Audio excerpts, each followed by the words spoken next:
Perkenalkan, nama saya Putri Angelina Kumaat. Saya mahasiswa ekstensi Universitas Pembangunan Indonesia Manado.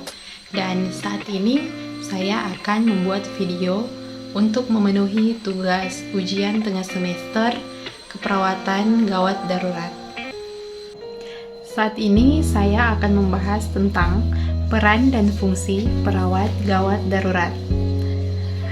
Yang pertama, pelayanan kegawat daruratan memerlukan penanganan secara terpadu dari multidisiplin dan multiprofesi, termasuk pelayanan keperawatan. Sebagai bagian integral pelayanan kegawat daruratan, pelayanan keperawatan mengutamakan akses kesehatan bagi korban dengan tujuan untuk mencegah dan mengurangi angka kesakitan, kematian, dan kecacatan. Selanjutnya, ada perawat gawat darurat, yaitu perawat merupakan orang terdekat dengan pasien. Yang kedua, paling mengetahui perkembangan kondisi pasien dari awal kegawat daruratan.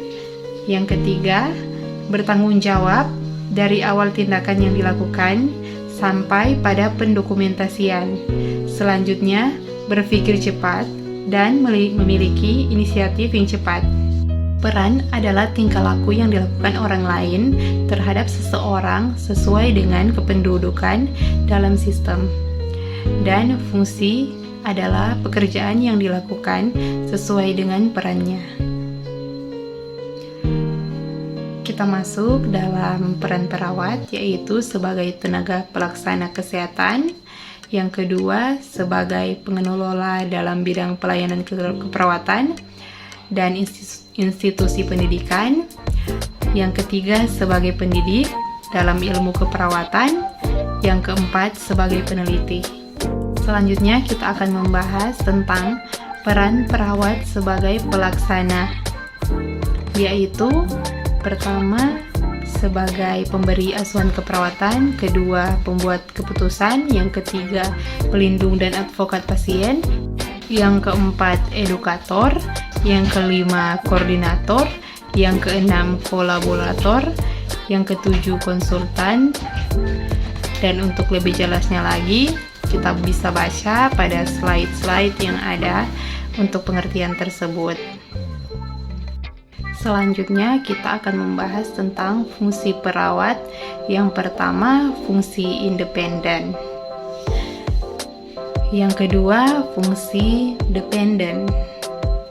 Dan yang ketiga, fungsi kolaborator atau kolaboratif. Selanjutnya, kita akan membahas tentang kemampuan minimal petugas di IGD. Yang pertama, membuka dan membebaskan jalan nafas atau airway. Yang kedua, memberikan ventilasi dan oksigenisasi atau breathing.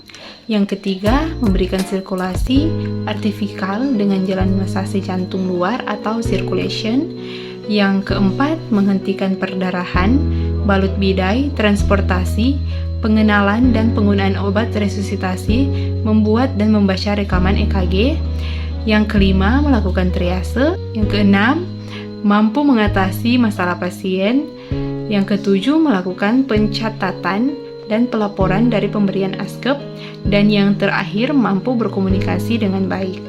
Demikian penjelasan saya tentang peran dan fungsi perawat IGD.